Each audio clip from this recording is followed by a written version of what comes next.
ನಮಸ್ಕಾರ ಕನ್ನಡಿಗರೇ. ಕಳೆದ 3 ವಿಡಿಯೋಗಳಲ್ಲಿ ಉತ್ತರ, ಮಧ್ಯ, ಮಲೆನಾಡು ಹಾಗೂ ಕರಾವಳಿ ಕರ್ನಾಟಕದ ಬಗ್ಗೆ ತಿಳ್ಕೊಂಡಿದ್ವಿ. ಈ ವಿಡಿಯೋದಲ್ಲಿ ದಕ್ಷಿಣ ಕರ್ನಾಟಕದ ಬಗ್ಗೆ ತಿಳ್ಕೊಳ್ಳೋಣ. ನಾನು ನಿಮ್ಮ ಅಡ್ಮಿನ್ ನೃಪ. ಕಲ್ಪತರುನಾಡು ಅಂತ ಕರೆಸ್ಕೊಳ್ಳೋ ನಮ್ಮ ತುಮಕೂರು ಜಿಲ್ಲೆ. ತುಂಬಿಗೆ ಹೂಗಳು ಅತಿ ಹೆಚ್ಚು ಬೆಳೆಯುತ್ತಿದ್ದ ಕಾರಣ ಜನ ಇದನ್ನ ತುಂಬಿಗೆ ಊರು ಅಂತ ಕರೆದ್ರು. ಕಾಲಕ್ರಮೇಣ ಅದು ತುಮಕೂರು ಆಯಿತು.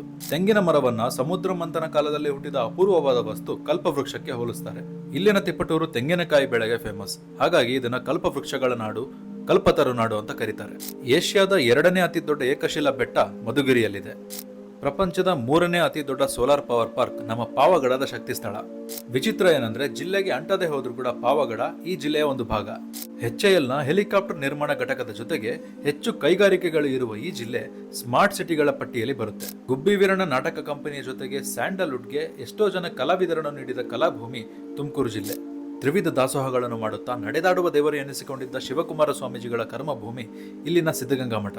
ಇಲ್ಲಿನ ಶಿರಾ ತಾಲೂಕು ಮೊಘಲರ ಕಾಲದಲ್ಲಿ ದಕ್ಷಿಣದ ರಾಜಧಾನಿಯಾಗಿತ್ತು. ಕುಣಿಗಲ್ಕೆರೆ, ದೇವರಾಯನದುರ್ಗ, ಸಿದ್ದರಬೆಟ್ಟ, ಗೊರವನಹಳ್ಳಿ, ಯಡಿಯೂರು, ಮಂದಾರಗಿರಿ ಪರ್ವತಗಳು ಹಾಗೂ ಮಾರ್ಕೋನಹಳ್ಳಿ ಡ್ಯಾಂ ಇಲ್ಲಿನ ಪ್ರಮುಖ ಟೂರಿಸ್ಟ್ ಸ್ಪಾಟ್ಗಳು. ರಾಜ್ಯದ 2ನೇ ಅತಿ ದೊಡ್ಡ ಜಿಲ್ಲೆ ಆಗಿರೋ ತುಮಕೂರಲ್ಲಿ 10 ತಾಲೂಕುಗಳಿವೆ. ಸಕ್ಕರೆ ನಾಡು ಅಂತ ಕರೆಸ್ಕೊಳ್ಳೋ ಮಂಡ್ಯ ಜಿಲ್ಲೆ. ಸತ್ಯಯುಗದಲ್ಲಿ ವೇದಾರಣ್ಯ ಆಗಿದ್ದ ಈ ಪ್ರದೇಶ ಮಾಂಡವ್ಯ ಎಂಬ ಋಷಿ ತಪೋಗೈದ ಕಾರಣ ಮಾಂಡವ್ಯ ಆಯಿತು ಅಂತ ಐತಿಹ್ಯವಿದೆ. ಮುಂದೆ ಇದೆ ಮಂಡ್ಯ ಜಿಲ್ಲೆ ಆಯಿತು. ಮೈಸೂರು ಒಡೆಯರ ಮೊದಲ ರಾಜಧಾನಿ ಶ್ರೀರಂಗಪಟ್ಟಣ. ಕಾವೇರಿ ನದಿಯ ದ್ವೀಪ ಆಗಿರೋ ಇಲ್ಲಿ ರಂಗನಾಥ ಸ್ವಾಮಿ ದೇವಸ್ಥಾನ ಇದೆ. ಏಷ್ಯಾದ ಮೊಟ್ಟ ಮೊದಲ ಹೈಡ್ರೋ ಎಲೆಕ್ಟ್ರಿಕ್ ಪವರ್ ಪ್ಲಾಂಟ್ ನಮ್ಮ ಶಿವನ ಸಮುದ್ರ. ಕರ್ನಾಟಕದ ಪಕ್ಷಿ ಕಾಶಿ ಅಂತಾನೆ ಕರೆಸ್ಕೊಳ್ಳೋ ನಮ್ಮ ರಂಗನತಿಟ್ಟು ಪಕ್ಷಿಧಾಮ ರಾಮ್ಸರ್ ಸೈಟ್ ಲಿಸ್ಟ್ ಸೇರಿದ ಮೊಟ್ಟ ಮೊದಲ ಕರ್ನಾಟಕದ ವೆಟ್ಲ್ಯಾಂಡ್ ಆಗಿದೆ. ಕರ್ನಾಟಕದ ಅತಿ ಹೆಚ್ಚು ಹಾಲು ಉತ್ಪಾದನೆ ಮಾಡೋ ಜಿಲ್ಲೆ ಮಂಡ್ಯ ಜಿಲ್ಲೆ. ಜೊತೆಗೆ ಕರ್ನಾಟಕದ ಅತಿ ಹೆಚ್ಚು ಸಕ್ಕರೆ ಉತ್ಪಾದನೆ ಮಾಡೋ ಜಿಲ್ಲೆ ಕೂಡ ಮಂಡ್ಯ ಜಿಲ್ಲೆನೆ. ಅದಕ್ಕೆ ಇದನ್ನ ಸಕ್ಕರೆ ನಾಡು ಅಂತ ಕರೀತಾರೆ. ರಿಸರ್ಚ್ ನ ಪ್ರಕಾರ ಅತಿ ಹೆಚ್ಚು ಕನ್ನಡ ಮಾತಾಡೋ ಜನ ಇರೋದು ಕೂಡ ನಮ್ಮ ಮಂಡ್ಯ ಜಿಲ್ಲೆನಲ್ಲಿನೇ. ಇನ್ನು ಮಂಡ್ಯದ ಮದ್ದೂರಿನ ಸ್ಪೆಷಲ್ ಮದ್ದೂರು ವಡೆ. ಇನ್ನು ಈ ಜಿಲ್ಲೆಯ ಜೀವನಾಡಿ KRS ಡ್ಯಾಂ. ಇದನ್ನ 1932ರಲ್ಲಿ ನಾಲ್ವಡಿ ಕೃಷ್ಣರಾಜ ಒಡೆಯರು ಸರ್ ಎಂ ವಿಶ್ವೇಶ್ವರಯ್ಯ ಅವರ ನೇತೃತ್ವದಲ್ಲಿ ನಿರ್ಮಾಣ ಮಾಡ್ತಾರೆ. ಎಡಮುರಿ, ಬಲಮುರಿ ಹಾಗೂ ಹೇಮಗಿರಿ ಫಾಲ್ಸ್ ನ ಜೊತೆಗೆ ಶಿವನ ಸಮುದ್ರದ ಗಗನಚುಕ್ಕಿ ಫಾಲ್ಸ್ ಈ ಜಿಲ್ಲೆಯ ಪ್ರಮುಖ ವಾಟರ್ ಫಾಲ್ಸ್ ಗಳು. ಮೇಲುಕೋಟೆಯ ಚೆಲುವನಾರಾಯಣ ಸ್ವಾಮಿ ದೇವಸ್ಥಾನ, ದರಿಯಾ ದೌಲತ್ ಬಾಗ್, ತ್ರಿವೇಣಿ ಸಂಗಮ, ಆದಿಚುಂಚನಗಿರಿಯ ನವಿಲುಧಾಮ ಹಾಗೂ ಕುಕ್ಕರಬೆಳ್ಳೂರ ಪಕ್ಷಿಧಾಮ ಈ ಜಿಲ್ಲೆಯ ಪ್ರಮುಖ ಟೂರಿಸ್ಟ್ ಪ್ಲೇಸ್ಗಳು. 7 ತಾಲೂಕುಗಳನ್ನೊಳಗೊಂಡ ಈ ಜಿಲ್ಲೆನಲ್ಲಿ ಮುಖ್ಯವಾಗಿ ಲೋಕಪಾವಾನಿ ಹಾಗೂ ಶಿಂಷಾ ನದಿಗಳು ಹರಿಯುತ್ತೆ. ಚಿನ್ನದ ನಾಡು ಅಂತ ಕರೆಸ್ಕೊಳ್ಳೋ ನಮ್ಮ ಕೋಲಾರ ಜಿಲ್ಲೆ. 4ನೇ ಶತಮಾನದಲ್ಲಿ ಗಂಗದೊರೆಗಳ ರಾಜಧಾನಿಯಾಗಿತ್ತು ಕೋಲಾರ. ನಂತರ ಕನ್ನಡದ ಪ್ರತಿಯೊಂದು ರಾಜಮನೆತನ ಇಲ್ಲಿ ಆಳಿದೆ. ಭಾರತದ ಅತ್ಯಂತ ಪುರಾತನ ಹಾಗೂ ಆಳವಾದ ಚಿನ್ನದ ಗಣಿ ಇಲ್ಲಿನ KGF. ಇದಕ್ಕೆ ಪವರ್ ಸಪ್ಲೈ ನೀಡುವ ಸಲುವಾಗಿಯೇ ಶಿವನ ಸಮುದ್ರ ಪವರ್ ಪ್ಲಾಂಟ್ ನ ನಿರ್ಮಾಣ ಮಾಡಲಾಯಿತು. ಕೋಲಾರವನ್ನ ಚಿನ್ನದ ಗಣಿ ಮಾಡಿದ ಈ KGF ನಲ್ಲಿ ಸುಮಾರು 900 ಟನ್ ಚಿನ್ನವನ್ನ ಹೊರತೆಗೆಯಲಾಗಿದೆ. ಕನ್ನಡಕ್ಕೆ ಜ್ಞಾನಪೀಠ ತಂದುಕೊಟ್ಟ ಮಾಸ್ತಿ ವೆಂಕಟೇಶ ಅಯ್ಯಂಗಾರ್ ಹಾಗೂ ಮಂಕುತಿಮ್ಮನ ಕಗ್ಗಗಳ ಕರ್ತೃ DVG ಅವರ ಜನ್ಮಭೂಮಿ ಇದೆ. ಇಲ್ಲಿನ ಬಂಗಾರಪೇಟೆ ಸತತ 100 ತಿಂಗಳ ಕಾಲ ಕನ್ನಡ ರಾಜ್ಯೋತ್ಸವವನ್ನು ಆಚರಿಸಿದ ದಾಖಲೆ ಹೊಂದಿದೆ. ಇಲ್ಲಿನ ಮಾಲೂರಿನ ಶಿವಾರ ಪಟ್ಟಣವು ಮನೆಗೊಬ್ಬರಂತೆ ಶಿಲ್ಪಿಗಳನ್ನು ಹೊಂದಿರುವ ಶಿಲ್ಪಿಗಳ ನಾಡಾಗಿದೆ. ಇಲ್ಲಿನ ಶ್ರೀನಿವಾಸಪುರ ರಾಜ್ಯದಲ್ಲಿ ಅತಿ ಹೆಚ್ಚು ಮಾವು ಬೆಳೆಯುವ ಸ್ಥಳವಾಗಿದೆ. ಇಲ್ಲಿನ ನರಸಾಪುರ ಇಂಡಸ್ಟ್ರಿಯಲ್ ಏರಿಯಾದಲ್ಲಿ ಟಾಟಾ, ಹೋಂಡಾ ಹಾಗೂ ಮಹೀಂದ್ರಾದಂತಹ ಬೃಹತ್ ಕೈಗಾರಿಕೆಗಳು ಕೂಡ ಇದೆ. ಫೇಮಸ್ ಕೋಟಿಲಿಂಗೇಶ್ವರ ಶ್ರೀ ಕ್ಷೇತ್ರ ಕೂಡ ಇರೋದು ಇದೇ ಕೋಲಾರದಲ್ಲಿ. ಕೊಲದೇವಿ ಗರುಡ ದೇವಾಲಯ, ಅಂತರಗಂಗೆ ಹಾಗೂ ಅವನಿ ಬೆಟ್ಟ ಇಲ್ಲಿನ ಪ್ರಮುಖ ಧಾರ್ಮಿಕ ಕೇಂದ್ರಗಳು. ಜಿಲ್ಲೆಯಲ್ಲಿ ಹರಿಯುವ ಪಲಾರ್ ನದಿ ಈ ಜಿಲ್ಲೆಯ ಜೀವನಾಡಿ. ಇತಿಹಾಸದಲ್ಲಿ ದೊಡ್ಡದಾದ ಚಿಕ್ಕಬಳ್ಳಾಪುರ ಜಿಲ್ಲೆ. ಈ ಮುಂಚೆ ತೆಲುಗಿನ ಪ್ರಭಾವದಿಂದ ಚಿನ್ನಬಳ್ಳಾಪುರಂ ಆಗಿದ್ದ ಇದು ಈಗ ಚಿಕ್ಕಬಳ್ಳಾಪುರ ಆಗಿದೆ. ಮುಂಚೆ ಕೋಲಾರದ ಭಾಗವಾಗಿದ್ದ ಇದು 2007ರಲ್ಲಿ ನೂತನ ಜಿಲ್ಲೆ ಆಯಿತು. ಭಾರತ ರತ್ನ ಸರ್ ಎಂ ವಿಶ್ವೇಶ್ವರಯ್ಯ ಅವರ ಜನ್ಮಭೂಮಿ ಇಲ್ಲಿನ ಮುದ್ದೇನಹಳ್ಳಿ. 35 ಸ್ವತಂತ್ರ ಹೋರಾಟಗಾರರು ಬ್ರಿಟಿಷರ ಹತ್ಯಾಕಾಂಡದಲ್ಲಿ ಬಲಿದಾನ ನೀಡಿದ ಕರ್ನಾಟಕದ ಜಲಿಯನ ವಾಲಾಬಾಗ್ ಇಲ್ಲಿನ ವಿದುರಾಶ್ವತ್ಥ. ಭೂಕಂಪನ ಮಾಪನ ಕೇಂದ್ರ, ರಾಮನ್ ರೇಡಿಯೋ ಅಬ್ಸರ್ವೇಟರಿ ಹಾಗೂ ಡಾಕ್ಟರ್ HN ಸೈನ್ಸ್ ಸೆಂಟರ್ಗಳು ಇಲ್ಲಿನ ಗೌರಿಬಿದನೂರು ಬಳಿ ಇವೆ. ಚಿಕ್ಕಬಳ್ಳಾಪುರ ಹೆಚ್ಚು ದ್ರಾಕ್ಷಿ ಬೆಳೆಗೆ ಹಾಗೂ ಇಲ್ಲಿನ ಶಿಡ್ಲಘಟ್ಟ ರೇಷ್ಮೆ ಉತ್ಪಾದನೆಗೆ ಹೆಸರುವಾಸಿಯಾಗಿದೆ. ನಂದಿ ಗ್ರಾಮದ ಭೋಗನಂದೀಶ್ವರ ಹಾಗೂ ಅರುಣಾಚಲೇಶ್ವರ ಅವಳಿ ದೇವಾಲಯಕ್ಕೆ 1200 ವರ್ಷಗಳ ಇತಿಹಾಸವಿದೆ. ಮಂಜಿನ ಮೋಡಗಳಿಗೆ ಮುತ್ತಿಡುವ ನಂದಿ ಬೆಟ್ಟ ಈ ಜಿಲ್ಲೆಯ ಹಾಟ್ಸ್ಪಾಟ್. ಟಿಪ್ಪು ಸುಲ್ತಾನ್ನ ಖೈದಿಗಳನ್ನು ಸಾವಿಗೆ ತಳ್ಳಿ ಶಿಕ್ಷೆ ನೀಡುತ್ತಿದ್ದ ಟಿಪ್ಪು ಡ್ರಾಪ್ ಇರೋದು ಇದೇ ಬೆಟ್ಟದಲ್ಲಿ. ಈ ಬೆಟ್ಟ ಅರ್ಕಾವತಿ, ಪಲಾರ್ ಸೇರಿ 6 ನದಿಗಳ ಉಗಮ ಸ್ಥಾನ ಕೂಡ ಹೌದು. ಇಲ್ಲಿನ ಆದಿಯೋಗಿ ಶಿವನ ಶ್ರೀ ಕ್ಷೇತ್ರದಲ್ಲಿ ಲಕ್ಷಾಂತರ ಭಕ್ತರು ಶಿವರಾತ್ರಿಯ ದಿನ ಸೇರ್ತಾರೆ. ಕೈವಾರದ ಅಮರನಾರಾಯಣ, ಮುರುಗಮಲ್ಲ ದರ್ಗಾ ಹಾಗೂ ರಂಗಸ್ಥಳದ ರಂಗನಾಥ ಸ್ವಾಮಿ ದೇವಸ್ಥಾನ ಇಲ್ಲಿನ ಕೆಲವು ಧಾರ್ಮಿಕ ಕ್ಷೇತ್ರಗಳು. ಶ್ರೀನಿವಾಸ ಸಾಗರ ಡ್ಯಾಂ, ಕೇತನಹಳ್ಳಿ ಫಾಲ್ಸ್, ಸ್ಕಂದಗಿರಿ, ಕೈಲಾಸಗಿರಿ ಹಾಗೂ ಗುಡಿಬಂಡೆ ಫೋರ್ಟ್ ಇಲ್ಲಿನ ಕೆಲವು ಟೂರಿಸ್ಟ್ ಸ್ಪಾಟ್ಗಳು. ರಾಜಧಾನಿಯ ಮುಕುಟ ಬೆಂಗಳೂರು ಗ್ರಾಮಾಂತರ ಜಿಲ್ಲೆ.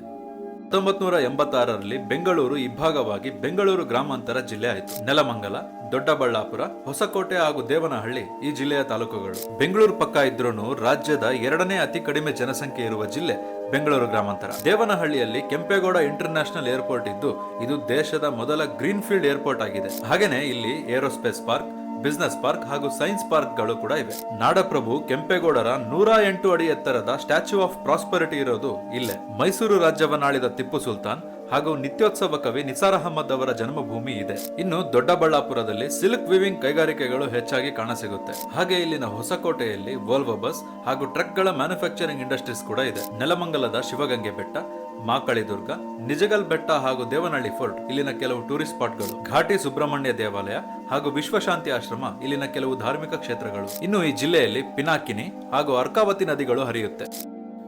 ರೇಷ್ಮೆ ನಾಡು ರಾಮನಗರ ಜಿಲ್ಲೆ.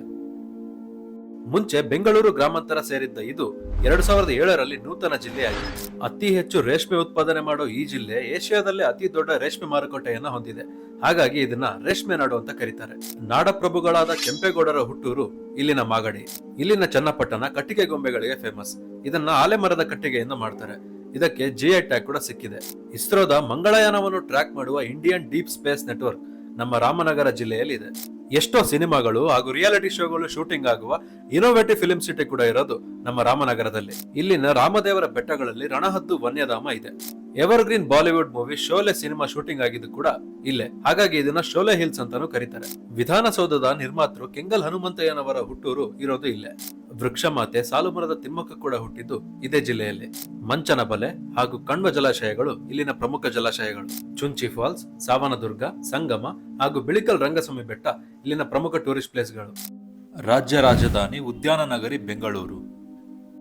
ಯಲಹಂಕ ನಾಡಪ್ರಭುಗಳಾದ 1ನೇ ಕೆಂಪೇಗೌಡರು 1537ರಲ್ಲಿ ವೃಷಭಾವತಿ ನದಿಯ ದಂಡೆಯ ಮೇಲೆ ಈ ನಗರವನ್ನ ನಿರ್ಮಾಣ ಮಾಡ್ತಾರೆ. ನಂತರ ಮೊಘಲರು ತಮ್ಮ ವಶವಾಗಿದ್ದ ಇದನ್ನ 3 ಲಕ್ಷ ರೂಪಾಯಿಗೆ ಚಿಕ್ಕದೇವರಾಜರಿಗೆ ಮಾರ್ತಾರೆ. ಇದನ್ನ ಬೆಂದಕಾಳೂರು, ಬೆಂಗಾವಲೂರು ಅಂತೆಲ್ಲ ಕರೆದ ಇತಿಹಾಸವಿದೆ. ದೇಶದ 3ನೇ ಅತಿ ದೊಡ್ಡ ನಗರ, ರಾಜ್ಯದ ಜಿಲ್ಲೆಗಳಲ್ಲಿ ಅತಿ ಚಿಕ್ಕ ಹಾಗೂ ಅತಿ ಹೆಚ್ಚು ಜನಸಂಖ್ಯೆ ಹೊಂದಿರುವ ಜಿಲ್ಲೆಯೂ ಇದಾಗಿದೆ. 1905ರಲ್ಲೇ ಎಲೆಕ್ಟ್ರಿಸಿಟಿಯನ್ನು ಕಂಡ ದೇಶದ ಫಸ್ಟ್ ಸಿಟಿ ಬೆಂಗಳೂರು. ಲೋಗೋ ಹೊಂದಿರುವ ದೇಶದ ಫಸ್ಟ್ ಸಿಟಿ ನಮ್ಮ ಬೆಂಗಳೂರು. ಈ ಲೋಗೋದ ಅರ್ಥ BU ಅಂತ. ಇಲ್ಲಿ Indian institute of science, ISRO, HAL, bell ಹಾಗೂ HMTಗಳ ಹೆಡ್ ಕ್ವಾರ್ಟರ್ಸ್ ಗಳ ಜೊತೆಗೆ ಅನೇಕ ಸೆಂಟ್ರಲ್ ರಿಸರ್ಚ್ ಸೆಂಟರ್ಸ್ ಕೂಡ ಇದೆ. ಮೈಕ್ರೋಸಾಫ್ಟ್, ಇನ್ಫೋಸಿಸ್, ವಿಪ್ರೋ, ಸ್ಯಾಪ್ ಲ್ಯಾಬ್ಗಳ ಜೊತೆ ದೇಶದ ಅತಿ ಹೆಚ್ಚು IT ಕಂಪನಿಗಳಿರುವ ಕಾರಣ ಬೆಂಗಳೂರನ್ನ ಸಿಲಿಕಾನ್ ವ್ಯಾಲಿ ಅಂತ ಕರೀತಾರೆ. ರಾಜ್ಯದ GDPಯಲ್ಲಿ 36% ನಷ್ಟು ಬರೀ ಬೆಂಗಳೂರು ನಗರ ಕಾಂಟ್ರಿಬ್ಯೂಟ್ ಮಾಡುತ್ತೆ. ಇಲ್ಲಿನ ಚಿನ್ನಸ್ವಾಮಿ ಸ್ಟೇಡಿಯಂ ಸಬ್ವೇರ್ ಡ್ರೈನೇಜ್ ಸಿಸ್ಟಮ್ ಅನ್ನು ಹೊಂದಿರುವ ಪ್ರಪಂಚದ ಮೊದಲ ಹಾಗೂ ದೇಶದ ಏಕೈಕ ಕ್ರಿಕೆಟ್ ಸ್ಟೇಡಿಯಂ ಆಗಿದೆ. IPL ಕ್ರಿಕೆಟ್ ನ ತಂಡಗಳಲ್ಲಿ ನಮ್ಮ ಬೆಂಗಳೂರಿನ RCBಯು ಕೂಡ ಒಂದು. ಯಲಹಂಕದ ಏರ್ಫೋರ್ಸ್ ಸ್ಟೇಷನ್ ನ ಏರೋ ಇಂಡಿಯಾ ಶೋ ವಿಶ್ವವಿಖ್ಯಾತವಾಗಿದೆ. ವಿಧಾನಸೌಧ, ಹೈಕೋರ್ಟ್ಗಳಂತಹ ಬೃಹತ್ ಆಡಳಿತ ಹಾಗೂ ನ್ಯಾಯ ಸಂಕೀರ್ಣಗಳ ಜೊತೆಗೆ ಶತಮಾನಗಳ ಇತಿಹಾಸವಿರುವ ಹಲವಾರು ಧಾರ್ಮಿಕ ಕೇಂದ್ರಗಳು ಬೆಂಗಳೂರಲ್ಲಿ ಇವೆ. ರಾಜ್ಯದ ದಕ್ಷಿಣ ತುದಿ ಚಾಮರಾಜನಗರ ಜಿಲ್ಲೆ. ಮುಂಚೆ ಮೈಸೂರು ಜಿಲ್ಲೆಯ ಭಾಗವಾಗಿದ್ದ ಈ ಜಿಲ್ಲೆ 1997ರಲ್ಲಿ ನೂತನ ಜಿಲ್ಲೆ ಆಯಿತು. ಇದರ ಪ್ರಾಚೀನದ ಹೆಸರು ಅರಿಕುಠಾರ. ಚಾಮರಾಜೇಂದ್ರ ಒಡೆಯರ ಸವಿ ನೆನಪಿಗಾಗಿ ಇದನ್ನ ಚಾಮರಾಜನಗರ ಅಂತ ಮರುನಾಮಕರಣ ಮಾಡಲಾಯಿತು. ಕರ್ನಾಟಕದ ಮೊಟ್ಟ ಮೊದಲ ನ್ಯಾಷನಲ್ ಪಾರ್ಕ್ ಬಂಡೀಪುರದ ನ್ಯಾಷನಲ್ ಪಾರ್ಕ್. ಇಲ್ಲಿ ಹುಲಿಗಳು, ಆನೆಗಳು, ಜಿಂಕೆಗಳ ಜೊತೆಗೆ ಹಲವಾರು ಪ್ರಾಣಿಗಳು ಕಾಣಸಿಗುತ್ತೆ. ಕೊಳ್ಳೆಗಾಲದ ಬಳಿ ಬೆಟ್ಟಗಳ ಅಂಚಿನಲ್ಲಿ ಮಲೆ ಮಹದೇಶ್ವರ ದೇವಸ್ಥಾನ ಇದೆ. ಇಲ್ಲಿಯ ಬಿಳಿಗಿರಿ ರಂಗನ ಬೆಟ್ಟಗಳ ಶ್ರೇಣಿಯ ಮಧ್ಯದಲ್ಲಿ ರಂಗನಾಥ ಸ್ವಾಮಿ ದೇವಸ್ಥಾನ ಕೂಡ ಇದೆ. ಜೊತೆಗೆ ಬಿಳಿಗಿರಿ ರಂಗನಾಥ ವನ್ಯಜೀವಿ ಧಾಮ ಕೂಡ ಇಲ್ಲಿದೆ. ಕನ್ನಡಕ್ಕೆ ವರನಟ ಡಾಕ್ಟರ್ ರಾಜ್ಕುಮಾರ್ ಅವರನ್ನು ನೀಡಿದ ಗಾಜನೂರು ಇದೇ ಜಿಲ್ಲೆಯಲ್ಲಿರೋದು. ತಮಿಳುನಾಡಿಗೆ ಕಳಿಸೋ ಕಾವೇರಿ ನೀರನ್ನು ಅಳೆಯುವ ಜಲಮಾಪನ ಕೇಂದ್ರ ಇರೋದು ಇಲ್ಲಿನ ಬಿಳಿಗುಂಡ್ಲು ಎಂಬಲ್ಲಿ. ಕಾವೇರಿ ನದಿ ಸೃಷ್ಟಿಸುವ ಭರಚುಕ್ಕಿ ಫಾಲ್ಸ್ ಹಾಗೂ ಹೊಗೇನಕಲ್ ಫಾಲ್ಸ್ ಇರೋದು ಇದೇ ಚಾಮರಾಜನಗರ ಜಿಲ್ಲೆಯಲ್ಲಿ. ಸುವರ್ಣಾವತಿ, ಕಬಿನಿ ಹಾಗೂ ಮೊಯಾರ್ ನದಿಗಳು ಇಲ್ಲಿ ಹರಿಯುವ ಮುಖ್ಯ ನದಿಗಳು. ಗುಂಡಾಲ್ ಅಣೆಕಟ್ಟು ಹಾಗೂ ಸುವರ್ಣಾವತಿ ಅಣೆಕಟ್ಟುಗಳು ಇಲ್ಲಿನ ಪ್ರಮುಖ ಜಲಾಶಯಗಳು. ರಾಜ್ಯದ ಸಾಂಸ್ಕೃತಿಕ ರಾಜಧಾನಿ ಮೈಸೂರು ಜಿಲ್ಲೆ. ಮಹಿಷ ಎಂಬ ರಾಕ್ಷಸ ಆಳುತ್ತಿದ್ದ ಮಹಿಷಪುರವಿದು. ತಾಯಿ ಚಾಮುಂಡಿ ಆತನನ್ನು ಸಂಹರಿಸಿದಳು ಎಂಬ ಪುರಾಣದ ಉಲ್ಲೇಖಗಳಿವೆ. ಹಾಗಾಗಿ ಮಹಿಷೂರು ಆಗಿದ್ದ ಇದು ಇಂದು ಮೈಸೂರು ಆಗಿದೆ. 1399ರಲ್ಲಿ ಯದುರಾಯರಿಂದ ಒಡೆಯರ ಆಳ್ವಿಕೆ ಶುರುವಾಯಿತು. ಮುಂಚೆ ವಿಜಯನಗರದ ಸಾಮಂತರಾಗಿದ್ದ ಇವರು ನಂತರ ಸ್ವತಂತ್ರರಾದರು. ಚಿಕ್ಕದೇವರಾಜರು, ನಾಲ್ವಡಿ ಕೃಷ್ಣರಾಜರು ಹಾಗೂ ಜಯಚಾಮರಾಜೇಂದ್ರ ಒಡೆಯರು ಮೈಸೂರಿನ ಅಭಿವೃದ್ಧಿಗೆ ಕಾರಣಕರ್ತರು. Sir M V, Purnaiah, Seshadri Iyer ಹಾಗೂ ಮಿರ್ಜಾ ಇಸ್ಮಾಯಿಲ್ ರಂತಹ ದಿವಾನರು ಮೈಸೂರಿನ ಆಧುನಿಕತೆಗೆ ಶಿಲ್ಪಿಗಳು. 700 ವರ್ಷಗಳ ಇತಿಹಾಸವಿರುವ ದಸರಾ ಮೈಸೂರನ್ನ ವಿಶ್ವವಿಖ್ಯಾತ ಮಾಡಿದೆ. ಚಿನ್ನದಂಬಾರಿಯನ್ನ ಅಲಂಕರಿಸಿದ ತಾಯಿ ಚಾಮುಂಡಿಯ ಜಂಬೂ ಸವಾರಿ ನೋಡಲು ಲಕ್ಷಾಂತರ ಜನ ಸೇರ್ತಾರೆ. ಅಂಬಾವಿಲಾಸ ಅರಮನೆ, ಜಗನ್ಮೋಹನ, ರಾಜೇಂದ್ರ ಪ್ಯಾಲೇಸ್, ಲಲಿತ ಮಹಲ್ ಹಾಗೂ ವಸಂತ ಮಹಲ್ಗಳಂತಹ ಅರಮನೆಗಳಿರುವ ಕಾರಣ ಇದನ್ನ ಅರಮನೆಗಳ ನಗರಿ ಅಂತಾನೂ ಕರೀತಾರೆ. ರೇಷ್ಮೆ ಸೀರೆ, ಗಂಧದ ಕಡ್ಡಿ, ವೀಳ್ಯದೆಲೆ, ಮೈಸೂರು ಸ್ಯಾಂಡಲ್ ಸೋಪ್ ಹಾಗೂ ಮೈಸೂರು ಪಾಕ್ ಇಲ್ಲಿನ ವೈಶಿಷ್ಟ್ಯಗಳು. ಎಲೆಕ್ಷನ್ ನಲ್ಲಿ ಕೈ ಬೆರಳಿಗೆ ಹಚ್ಚುವ ಇಂಕನ್ನು ಉತ್ಪಾದಿಸುವ ದೇಶದ ಏಕೈಕ ನಗರ ಮೈಸೂರು. ಕನ್ನಡ ಸಿನಿಮಾದ ಅಭಿನಯ ಭಾರ್ಗವ ಡಾಕ್ಟರ್ ವಿಷ್ಣುವರ್ಧನ್ ಅವರನ್ನು ಸೇರಿ ಅನೇಕ ಕಲಾವಿದರ ತವರು ಮೈಸೂರು. ಚಾಮುಂಡೇಶ್ವರಿ ದೇವಾಲಯ, ನಂದಿ ವಿಗ್ರಹ, Saint Philomena church, Nanjangud Srikanteshwara ದೇವಾಲಯ, ಚೆನ್ನಕೇಶವ ದೇವಾಲಯಗಳ ಜೊತೆಗೆ ಮೈಸೂರಿನ ಜೂ, ರೈಲ್ವೆ ಮ್ಯೂಸಿಯಂ, ವಿಷ್ಣು ಸ್ಮಾರಕ ಹಾಗೂ ಆಕ್ವಾ ವರ್ಲ್ಡ್ ಇಲ್ಲಿನ ಕೆಲವು ಟೂರಿಸ್ಟ್ ಸ್ಪಾಟ್ಗಳು.